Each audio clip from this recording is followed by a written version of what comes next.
nom du Père, le Fils et le Saint-Esprit. Amen. Viens Esprit Saint, viens par la puissante intercession du corps immaculé de Marie, ton épouse bien-aimée. Viens Esprit Saint, viens par la puissante intercession du corps immaculé de Marie, ton épouse bien-aimée. Viens Esprit Saint, viens par la puissante intercession du corps immaculé de Marie, ton épouse bien-aimée. Viens Esprit Saint, c'est toi qui vas parler au moi. Bonsoir à vous tous, je m'appelle Inès, j'habite à Bruxelles. Merci à Maria-Angela pour dire oui à Mission Rua.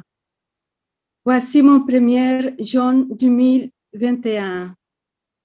Avant de commencer, j'avais beaucoup d'inquiétudes. Déjà que je souffre de diabète et de glucémie. La glucémie me donnait beaucoup de malaise. Je devrais avoir toujours du sucre sur moi. Et je me sentais, je me disais, je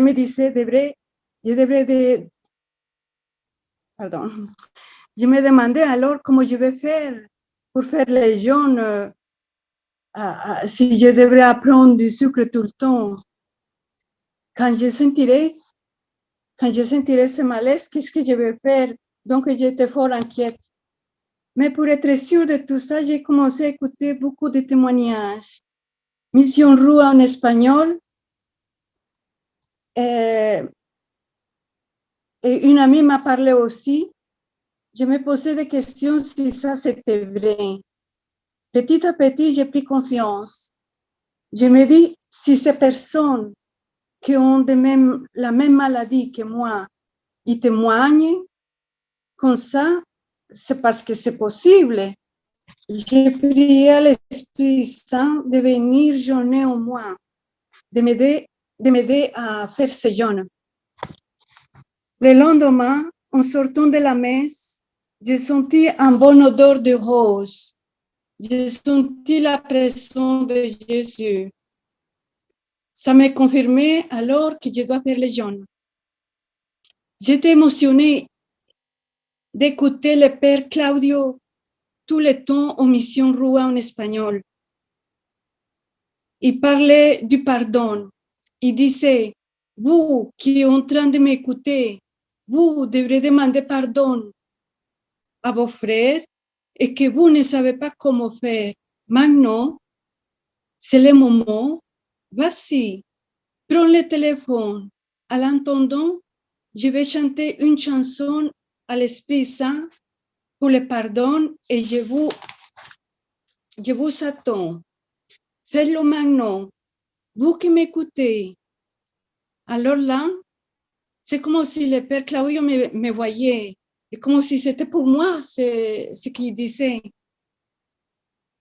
Tout de suite, j'ai téléphoné à mon frère en Colombie et j'ai demandé pardon. Mais je ne sais pas pourquoi. Mais c'est par après que j'ai dit, mais oui, c'est pardon, c'est parce que quand j'ai quitté la Colombie pour toujours, je suis partie avec un ressentiment de tous mes frères parce qu'ils faisaient des histoires après de boire beaucoup, ils faisaient des histoires. Alors, j'étais quelqu'un de très sensible. Je ne supportais pas ça. Et je me dis, non, que je ne peux pas continuer comme ça. C'est pour ça que j'ai quitté la Colombie et je suis venue ici en Belgique. Ça, c'est depuis des années alors que j'avais le ressentiment avec mes frères. Un autre jour, Père Claudio dit la même chose de pardon. C'est passé par après, une semaine après ou quoi, parce que j'ai écouté beaucoup de témoignages de tout ce que de Père Claudio qui parlait. Alors, un autre jour, il disait, c'est passé de la même manière avec mon ex-mari. Vous qui devrez demander pardon à votre mari ou ex-mari, maintenant faites ça démarche. Demande pardon. Alors, je l'ai fait et j'ai demandé pourquoi. Car c'est pas moi qui l'ai quitté. C'est lui qui m'a quitté. Pourquoi je dois demander pardon? J'ai réfléchi tout ça. Et puis, j'ai dit, bon, enfin, je vais lui téléphoner, je vais dire pardon. Et puis, lui, il m'a dit, mais qu'est-ce qui se passe? Tout est bien? Mais pourquoi tu demandes ça maintenant? Ça fait des années. Bah, je me dis non, pardon, de toute façon. Je lui expliquais un peu ce que j'étais en train de faire, les jeunes. Donc, que lui m'a dit, mais il ne faut pas te culpabiliser si c'est ma faute. Enfin, depuis lors, il a commencé à changer. Lui est venu plus gentil et il me téléphone tout le temps pour voir si je suis bien et si tout va bien. Parce que maintenant, il fait beaucoup attention à moi.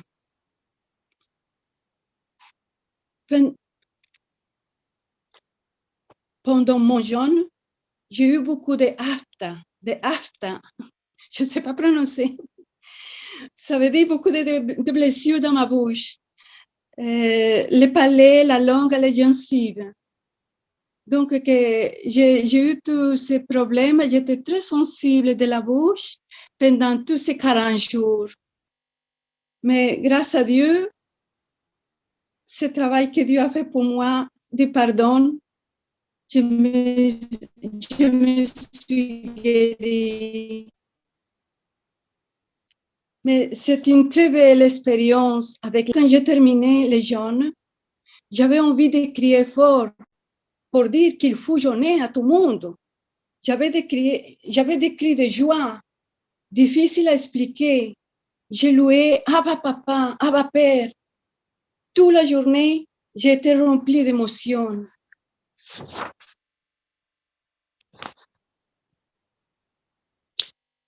Pendant mon deuxième jeûne, j'ai prié toujours avant de me coucher à Jésus, un petit livre. Et j'ai eu une prière comme si Jésus me parlait. Il disait, Jésus t'appelle à souffrir.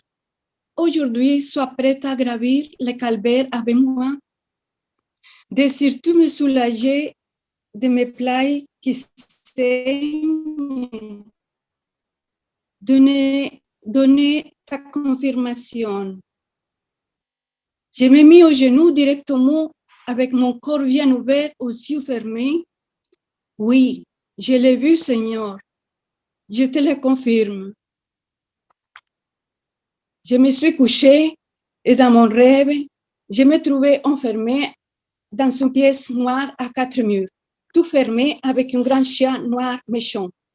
Je ne pouvais pas bouger. Le lendemain, je vais parler avec le père. Il m'a dit, oui, le malin n'est pas content. Il n'aime pas ça quand on fait un pas de plus pour le Seigneur. Mais pas avoir peur. Je vais prier pour vous et vous venir pour bien dormir. Comme pendant dernier jeûne de carême, j'avais envie de commencer les 40 jours de jeûne pour obtenir la paix dans le monde. J'invoque beaucoup la divine volonté pour m'aider à faire les bons jeûnes. Je peux dire que cette jeûne a été facile pour moi, malgré bien sûr que j'avais la bataille spirituelle. Je me posais la question si je le faisais bien. Une semaine avant de commencer, je n'étais pas bien. Douleur dans mes jambes, je ne dormais pas. Je ne dormais pas bien. Je suis allée chez le docteur, mais j'ai commencé à réfléchir que si je prends des médicaments, je ne pourrais pas faire les jeûnes. Je l'ai mis de côté, j'ai commencé les jeûnes et j'ai fait confiance. Et j'ai remarqué que de jour en jour, j'allais beaucoup mieux. Je dormais bien, je ne sentais plus de douleur, plus de fatigue. La malaise que je sentais avait disparu. Et les prises de sang que j'ai fait, c'était bien, j'ai eu un bon résultat. J'ai constaté que le jeûne m'a donné la santé et que je me sentais beaucoup mieux en pleine forme.